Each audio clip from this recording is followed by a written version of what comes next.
Assalamualaikum warahmatullahi wabarakatuh. Kami dari kelompok 1 akan mempresentasikan hasil kerja dari kelompok kami yang berjudul Perkreditan Internasional. Baiklah, langsung saja. Di sini ada 7 sub pokok materi yang akan kami bahas.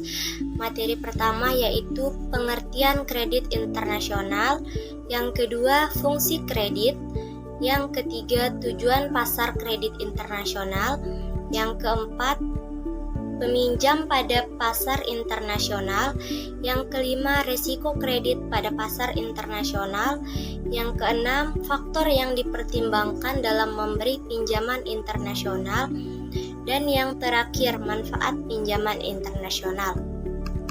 Baiklah, di sini Nama saya Kartika, NIM 1905020002 sebagai pemateri pertama. Di sini pengertian kredit internasional.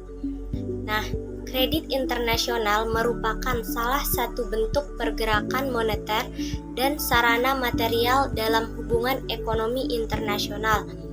Ini didasarkan pada penyediaan sementara sumber daya keuangan dan komoditas oleh kreditur kepada peminjam dengan syarat pembayaran kembali pada waktu yang ditentukan dan dengan adanya bunga.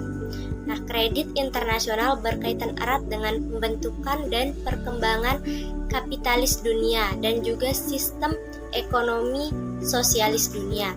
Nah, hakikat, bentuk, dan fungsi kredit internasional ditentukan oleh kondisi sosial ekonomi di mana kredit tersebut diterapkan. Sekian.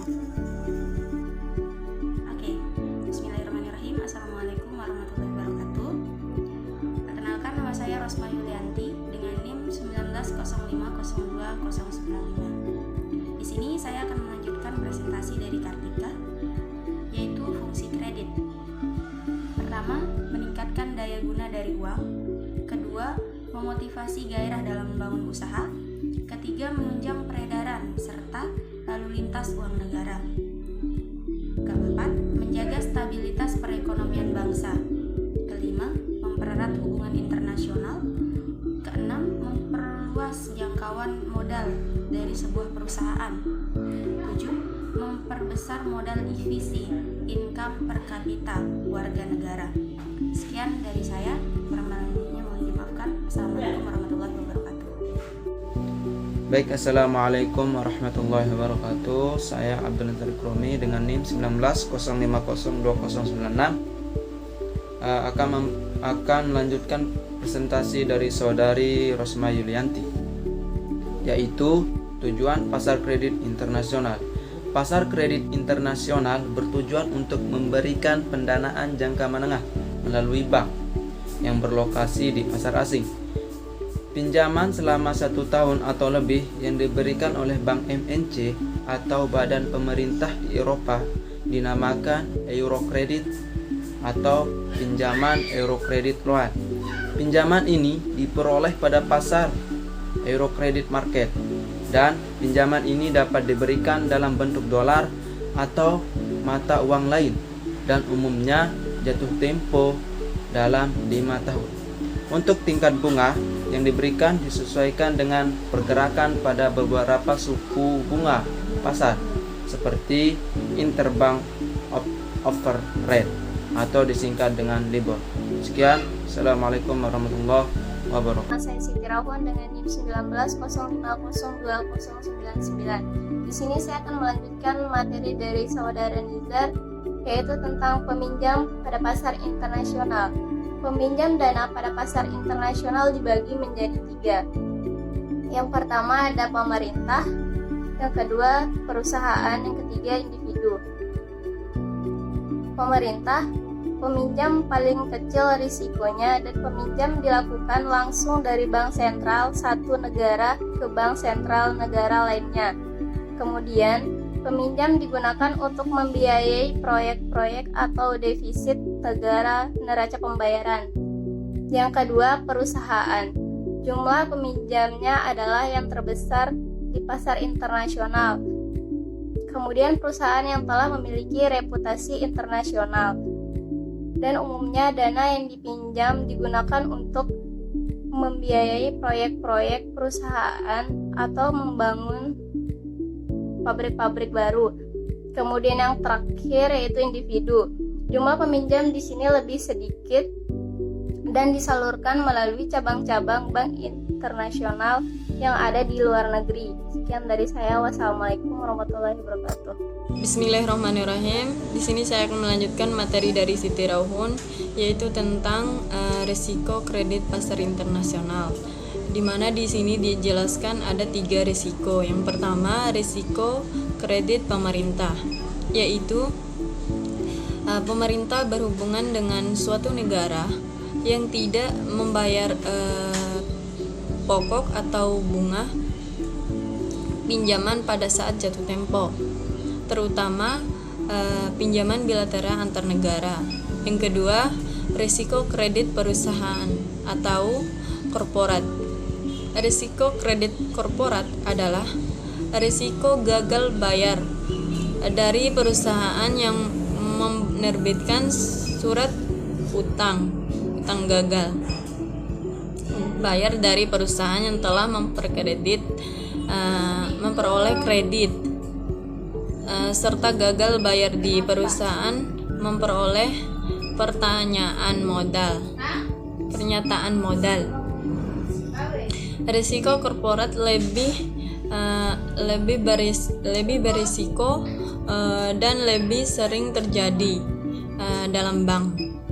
Yang ketiga, risiko kredit individu, yaitu risiko kredit yang terkait dengan ketidakmampuan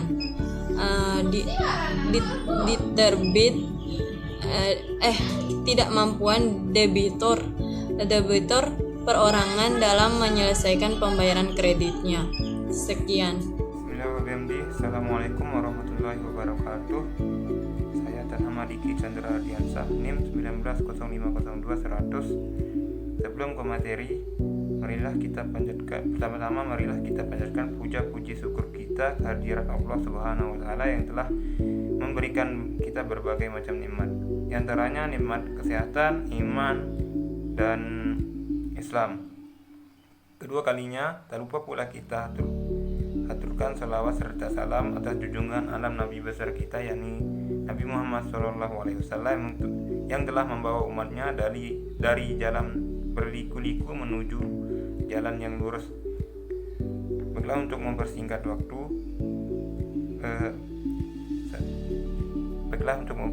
waktu, saya akan membahas tentang faktor yang dipertimbangkan dalam memberi pinjaman internasional. Ada 3 faktor yang dipertimbangkan dalam memberi pinjaman internasional. Yang pertama, risiko yang akan dihadapi. Kedua, tingkat pelunasan pinjaman. Ketiga, lingkungan bisnis. Pertama, risiko yang akan dihadapi. Seluruh risiko yang ada di perbankan secara umum, ditambah dengan country risk atau risiko negara karena pinjaman antar negara, yang dimana risiko dalam perbankan ada risiko pasar. Risiko pasar di sini adalah timbul karena adanya pergerakan atau volatilitas instrumen keuangan pasar.